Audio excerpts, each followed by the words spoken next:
Nessa aula nós vamos falar sobre a responsabilidade civil do Estado. E logo no final nós iremos fazer alguns exercícios. Então fique atento para anotar essas observações.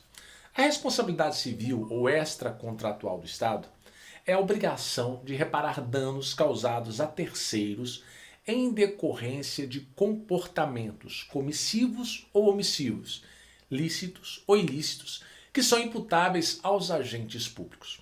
No artigo 37, parágrafo 6º da Constituição Federal, nós temos que as pessoas jurídicas de direito público e as de direito privado, que são prestadoras de serviços públicos, responderão pelos danos que seus agentes, nessa qualidade, causarem a terceiros, assegurado o direito de regresso contra o responsável nos casos de dolo ou de culpa. Temos aqui a dupla garantia. Se um agente público causa um dano, você tem que entrar com ação contra o Estado e não contra ele, porque o Estado poderá entrar com ação de regresso. Esse é o entendimento atualizado do Supremo Tribunal Federal. Esse mesmo artigo 37, parágrafo 6º, nós vamos deparar no artigo 43 do Código Civil. Olha o que diz o artigo 43. As pessoas jurídicas de direito público interno são civilmente responsáveis por atos dos seus agentes, que nessa qualidade causem danos a terceiros, ressalvado o direito regressivo contra os causadores do dano, se houver por parte deles culpa ou dolo. Esse artigo 37 da Constituição, parágrafo 6º, consagra o princípio da responsabilidade extracontratual, objetiva da administração pública na modalidade risco administrativo. Anote. Por isso que a administração pública ela tem a obrigação de indenizar o dano causado a terceiros por seus agentes, independentemente da prova de culpa no cometimento de lesão e independentemente da existência de contrato que exista entre as partes. Você tem que memorizar que a responsabilidade objetiva, que está prevista no parágrafo 6º do artigo 37 da Constituição Federal, alcança todas as pessoas jurídicas de direito público, isto é, administração direta, indireta, autarquias, fundações de direito público. E isso independentemente das atividades que elas exerçam. Agora, as pessoas jurídicas de direito privado, que são prestadoras de serviços públicos, como empresas públicas, sociedade de economia mistas, não tem como eu exigir essa responsabilidade objetiva da Caixa Econômica Federal, que é uma empresa pública, da Sociedade de Economia Mista, porque eles não prestam serviços públicos. Eles prestam serviços em equiparação com o particular, por questão econômica. Então fique atento a esse detalhe. Imagine que cai em sua prova a seguinte afirmação. Veja se está certo ou está errado.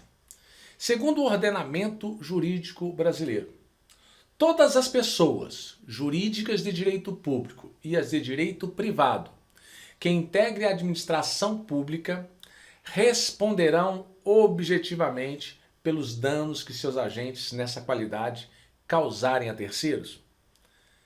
Essa afirmativa está certa ou está errada? Está errada. Por quê? Porque a responsabilidade civil objetiva ela abrange todas as pessoas jurídicas de direito público e as pessoas jurídicas de direito privado, que são prestadoras de serviço público. Mas não vai atingir as pessoas jurídicas de direito privado, que são exploradoras de atividade econômica. Por isso que a palavra todas coloca a resposta como incorreta.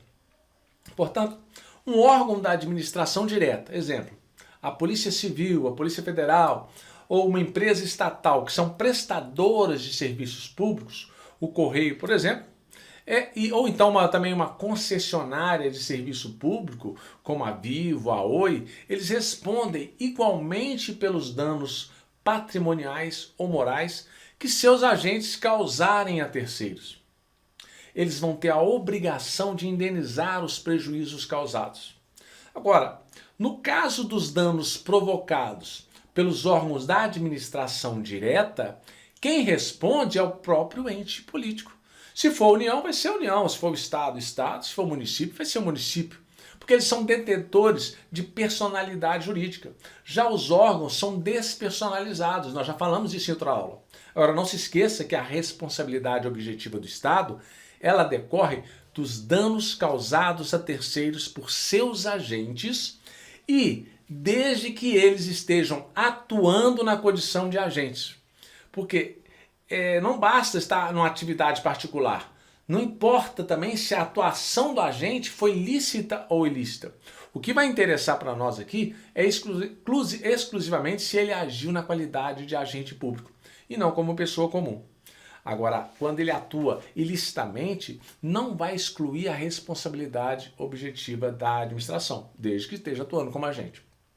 Agora, vale destacar também que a responsabilidade extracontratual objetiva do Estado, ela decorre apenas de danos provocados por alguma conduta comissiva, que é uma ação, ou na hipótese de prejuízos provocados pela omissão do poder público. No caso, aí a responsabilidade civil é de natureza subjetiva. Então lembra, na omissão a natureza é subjetiva. Temos aí também a teoria da culpa administrativa. Vamos ver algum exercício aqui para você fixar mais esse assunto. Foi cobrado em 2018. Em uma movimentada rodovia concedida pela União a uma empresa privada, um veículo particular colidiu com outro, deixando diversos destroços espalhados pela faixa de rolamento.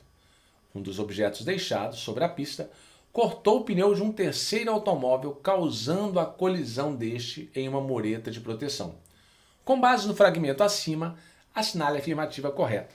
Observe, nós temos aqui uma empresa privada que tem a concessão da rodovia, então essa empresa privada presta serviços públicos. Se ela presta serviços públicos, nós vamos aplicar aqui o artigo 37, parágrafo 6º. A letra A. A concessionária deve responder objetivamente pelos danos causados com fundamento na teoria de risco administrativo? Certo. Ora, o acidente foi causado, deixou o negócio na pista e ela vai responder por outros acidentes que ocorreram. Em nenhuma hipótese a concessionária poderá ser responsabilizada? Errado. A concessionária responde pelos danos materiais causados ao terceiro veículo com fundamento na teoria do risco integral. Nós falamos que o Brasil adota a teoria do risco administrativo e não do risco integral. Embora existam algumas situações, como energia nuclear, que pode haver a teoria do risco integral. Isto é, ficou comprovado que o dano foi causado por culpa exclusiva de terceiro. Não é isto. O proprietário do terceiro automóvel só será reparado pelos danos materiais caso demonstre a culpa da concessionária. Nós não temos aqui a responsabilidade subjetiva, e sim a responsabilidade ela é objetiva. Resposta correta, letra A. Se ligue nas diferenças e continue estudando. Até o próximo vídeo.